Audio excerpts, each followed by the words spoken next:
En fait, ce qui est souvent le frein au sevrage tabagique, c'est le soignant.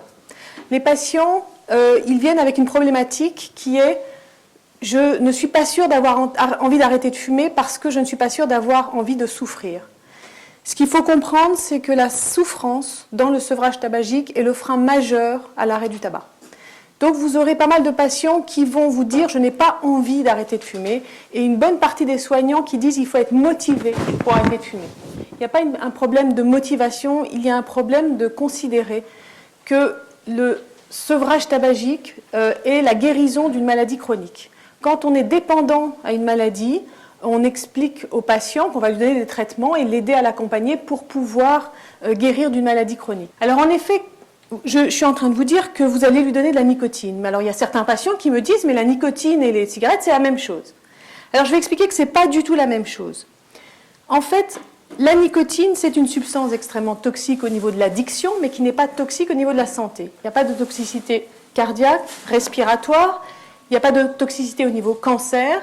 Ce n'est pas ça qui est mauvais pour le bébé quand une femme est enceinte. Ce qui est mauvais, c'est le monoxyde de carbone et toutes les conséquences de la combustion de la fumée de tabac. Alors voilà, là vous voyez un petit peu, il y a 4000 substances toxiques, ça c'est ce que j'explique à mes patients, dans la fumée de tabac, et vous avez toutes les substances toxiques que vous voyez là en partie, entre autres le monoxyde de carbone qui est important à connaître et je vais vous expliquer pourquoi. Et vous avez dans son coin là la nicotine qui elle n'a pas de toxicité particulière sur le corps. On peut manger des chewing-gums à nicotine toute sa vie sans aucune toxicité. On peut mettre des patchs toute sa vie, ça n'a pas d'importance pour sa santé.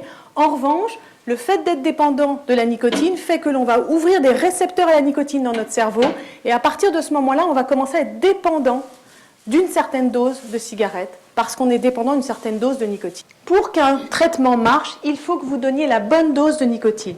Si vous êtes dans la zone de manque, avec le patch, le patient ne sera jamais suffisamment aidé. Donc n'hésitez pas à réaugmenter les doses jusqu'à ce que le patient vous dise ben là je sens qu'en effet j'ai envie de fumer 4, 5, 6 fois par jour. À ce moment-là, je prends une gomme à la nicotine, ou je prends l'inhaleur, ou je prends le spray buccal et ça me calme l'envie et j'arrive très bien à être à 0 cigarette. Donc déjà, il faut proposer ça. Si le patient va dans une soirée et qu'il va évidemment fumer plus dans la soirée, il faut lui dire vraiment qu'il peut très bien mettre un demi-patch en plus. Moi, c'est ce que je leur dis. Vous pouvez mettre un demi-patch en plus. Alors, quels sont les traitements qui existent? Ça, c'est vraiment important. On a les timbres, le gros, le moyen, le petit. En gros, ce qu'il faut vraiment retenir, c'est qu'un gros patch est équivalent à peu près un paquet par jour. Donc, 20 cigarettes par jour, un gros patch.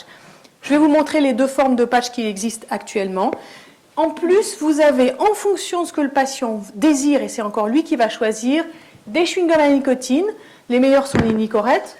Vous avez du 2 ou du 4 mg, mais surtout donnez les chewing-gums à nicotine qui sont aromatisés, menthe ou fruits, parce que sinon les patients vont vous dire ils sont vraiment pas bons, ça a vraiment le goût de cendrier, vos chewing-gums. Donc les chewing-gums aromatisés sont bien meilleurs. Il faut aussi expliquer aux patients qu'il faut les mâcher un petit peu. Et si ça pique dans la gorge, ce qui peut arriver avec la nicotine, il faut laisser contre la joue diffuser la nicotine. Ça va permettre en 3-4 minutes de calmer l'envie de fumer. Et puis de temps en temps, il remâche. Si c'est désagréable que ça pique, il faut simplement le mettre contre la joue. Vous avez des comprimés sous la langue qui sont au citron. Vous avez des comprimés à plusieurs dosages. Les meilleurs sont les Nicopas. Je vais vous montrer ça sur le prochain diapo. Vous avez l'inhaleur et le spray buccal. Et les autres traitements de l'aide à l'arrêt du tabac, vous avez le Ziban qui est sorti en 2001 et le Champix ou Varinicline qui est sorti en 2007. Dans le liquide de la cigarette électronique, il y a 3 éléments. Vous avez bien retenu la cigarette 4000 substances toxiques, le e-liquide de la vapoteuse, il y a le propylène glycol ou glycérol qui va permettre en se chauffant de fabriquer cette vapeur, il y a les arômes qui permettent d'avoir le goût qui convient à la personne qui va le prendre. Ce sont des arômes alimentaires qui sont les mêmes que l'on trouve dans les aliments. Et il y a la nicotine, et vous avez bien vu que la nicotine, c'est la même qu'il y a dans les substituts nicotiniques, c'est la même qu'il y a aussi dans les cigarettes, il n'y a pas de toxicité. Donc ce sont les 3 éléments. Il n'y a pas de monoxyde de carbone, il n'y a pas de particules, il n'y a pas de combustion. Donc s'il y a un risque avec la cigarette électronique, ça n'a rien à voir avec le risque de la cigarette. Pour l'instant, les études ne me permettent pas, il n'y a pas encore assez d'études et de recul qui permettent de dire qu'il y a clairement un risque. Il n'y a pas de risque identifié. Il y a parfois des irritations, que la personne peut se ressentir en prenant la cigarette électronique, c'est un petit peu une irritation. Après, il va apprendre un petit peu comment l'utiliser et finalement, les gens se rendent compte qu'ils peuvent calmer cette irritation en prenant un peu moins fort ou en prenant un liquide avec un peu moins de nicotine ou un peu plus. Mais il n'y a pour l'instant pas de toxicité retrouvée.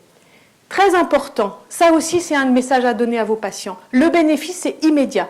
Le monoxyde de carbone, et c'est pour ça que j'en parle aux patients, il s'élimine en 24 heures. Donc 24 heures après l'arrêt du tabac, ils commencent à avoir un bénéfice santé. Ils éliminent le monoxyde de carbone, ils ont une oxygénation normale, ils retrouvent une endurance qui est bien meilleure et qui est de leur âge et ils ne diminuent pas leur oxygénation. Et il y a une récupération extrêmement rapide avec un risque d'infarctus diminué et avec une récupération au niveau respiratoire. Les gens vous le disent, hein, en 8 à 15 jours, la toux du fumeur disparaît s'ils n'ont pas d'autres pathologies en dessous, bien sûr. Un fumeur qui continue à tousser un mois après avoir arrêté de fumer, moi je lui fais faire tout de suite un bilan.